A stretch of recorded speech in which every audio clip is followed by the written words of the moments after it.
Hey guys, అదనమాట matter. ఫంక్షన్కి ముందు వస్తే ప్రైజ్ ఇస్తారన్నట్టు ఊరికి ముందే వచ్చి కూర్చున్నాం. ఫంక్షన్కి మాత్రమే ఫస్ట్ వచ్చాం, మిగతా అన్నింటిలోనూ మనం లాస్ట్ నుంచి ఫస్ట్. మన టాలెంట్ చూసే అవకాశం మనం ప్రపంచానికి ఇవ్వలేదు, అంటే దేనిలోనూ పార్టిసిపేట్ చేయలేదు అనుకో, అది నా పర్సనల్. స్టార్ట్ చేస్తానే వీళ్ళందరూ ఫ్యాషన్ షో చేసినారు. అలా చూస్తూ ఉన్నాం. డ్యాన్స్లు వేశారు, ఇంకా చూస్తూనే ఉన్నాం.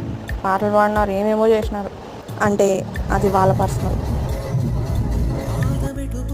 వీళ్ళు ఇన్ని పనులు చేస్తున్నారని మేము ఒక పని చేసాం. అదేంటంటే,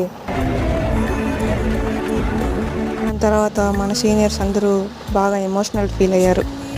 మేము చాలా ఆకలిగా ఫీల్ అయ్యాము. కాబట్టి వెంటనే ఈవినింగ్ స్నాక్స్ వెళ్ళి తినేసి వచ్చేసాము. ఫ్యాకల్టీ మొత్తం వచ్చేసారు. ఇంకా గేమ్స్ ఆడుకొని స్పీచెస్ స్టార్ట్ చేశారు. అందుకే ఫుడ్ కోసం వచ్చాం. ఇక్కడ చూస్తే లైన్ ఏమో తిరుమలలో దర్శనం లైన్ అంతుంది. కష్టపడి సాధించి తినేసి తినింది